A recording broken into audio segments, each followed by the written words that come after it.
ഇനി രണ്ട് ടീമുകളുടെ പ്രകടനം എങ്ങനെയായിരിക്കും, അല്ലെങ്കിൽ രണ്ട് ടീമുകളുടെ സ്റ്റൈൽ ഓഫ് പ്ലേ എങ്ങനെയായിരിക്കും എന്നാണ് നോക്കാൻ പോകുന്നത്. അതായത് ഓൾ ഔട്ട് അറ്റാക്കുമായി സ്പെയിൻ വരുമ്പോൾ ഡയറക്റ്റ് ഫുട്ബോളുമായി ബെൽജിയം അതിനുള്ള മറുപടി കൊടുക്കാനാണ് ശ്രമിക്കുക. യൂറോപ്പിലെ രണ്ട് വമ്പന്മാർ മുഖാമുഖമെത്തുമ്പോൾ എന്ത് പ്രതീക്ഷിക്കാം? മൂസിൻ സി തയ്യാറാക്കിയ എക്സ്പ്ലെയിനറിലേക്ക്. ബെൽജിയം സ്പെയിനിനൊരു വെല്ലുവിളിയാണോ? ടൂർണമെന്റിൽ ഉടനീളം മികച്ച എതിരാളിയെ കിട്ടിയിട്ടില്ലാത്ത ബെൽജിയം സ്പാനിഷ് കരുത്തരുടെ പൊസിഷൻ പ്ലേയിൽ എത്ര നേരം പിടിച്ചു നിൽക്കും? അതോ ലക്കി ഫാക്ടറിൽ ബെൽജിയം ക്വാർട്ടറിൽ കടന്നുകൂടുമോ? യൂറോപ്യൻ കരുത്തരുടെ പോരാട്ടത്തിൽ ആർക്കാണ് മുൻതൂക്കം? പരിശോധിക്കാം.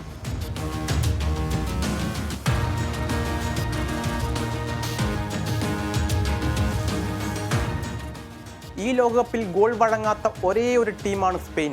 ശക്തമായ പ്രതിരോധ നിരയും മുന്നേറ്റ നിരയുമാണ് കരുത്ത്. മധ്യനിരയിലെ റോഡ്രി പെഡ്രി സഖ്യം ഒരുപോലെ പ്രതിരോധത്തിനും മുന്നേറ്റത്തിനും സഹായകമാണ്. പഴയ ടിക്കി ടാക്ക ശൈലിയിൽ നിന്ന് മാറി വിങ്ങുകളിലൂടെയുള്ള ക്രോസിംഗ് വഴിയാണ് ആക്രമണം. പന്ത് കൂടുതൽ സമയം കൈവശം വെച്ച് മേധാവിത്വം നേടാനായിരിക്കും സ്പെയിൻ തുടക്കം മുതൽ ശ്രമിക്കുക.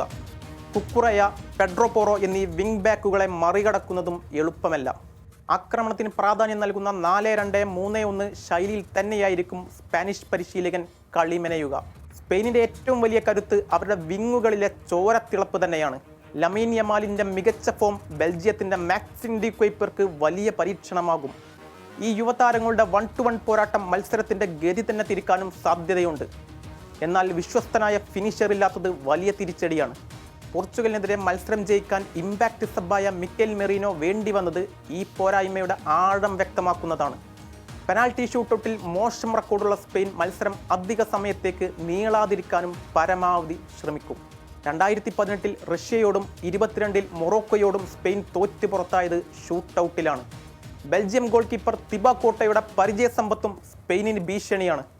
മറുവശത്ത് റൂഡി ഗാർഷ്യ വിശ്വസിക്കുന്നത് ഡയറക്റ്റ് ഫുട്ബോളിൽ തന്നെയാണ്. മധ്യനിരയിൽ നിന്ന് പന്ത് പിടിച്ചെടുത്ത് മുന്നേറുന്ന എക്സ്പ്ലോസീവ് കൗണ്ടർ അറ്റാക്കിലാണ് ബെൽജിയത്തിന്റെ കരുത്ത്. ചെറിയ പഴുതുപോലും ഗോളാക്കി മാറ്റാൻ കഴിവുള്ള മുന്നേറ്റ നിരയിലെ ക്ലിനിക്കൽ ഫിനിഷിങ്ങിലും വലിയ പ്രതീക്ഷയാണ്. ഫാൾസ് നമ്പർ 9 സ്ട്രൈക്കറായ ഡി കറ്റലാര തന്നെയായിരിക്കും ആക്രമണത്തിന്റെ കുന്തമുന. ലുക്കാക്കുവിന്റെ ഫിസിക്കൽ ഗെയിമും ഇവിടെ നിർണായകമാണ്. പരുക്കേറ്റ ഒനാനയ്ക്ക് പകരം പ്രതിരോധത്തിന് മുൻഗണന നൽകുന്ന മധ്യനിരയായിരിക്കും റൂഡി ഗാർഷ്യ ഇന്ന് പരീക്ഷിക്കാൻ സാധ്യത. വനാക്കൻ, ടീലമെൻസ് എന്നിവർക്കൊപ്പം KDBയോ അതോ റൂഡി മൊറോറയോ ആയിരിക്കും സ്റ്റാർട്ട് ചെയ്യുക. മാഞ്ചസ്റ്റർ സിറ്റിയിലെ പഴയ സുഹൃത്തുക്കളായ കെവിൻ ഡി ബ്രൂനെ, റോഡ്രി എന്നിവരുടെ നേർക്കുനേർ യുദ്ധവും മധ്യനിരയിൽ ഇന്ന് കാണാനാകും. ഗോൾ വഴങ്ങാൻ മടിയുള്ള സ്പെയിനും മാസ് കംബാക്കിലൂടെ കളം പിടിക്കുന്ന ബെൽജിയവും അതൊരു ഗ്രേറ്റ് ക്രോസ് ഓവറാണ്. കാത്തിരിക്കാം അന്തിമ വിജയം ആർക്കാകുമെന്ന്.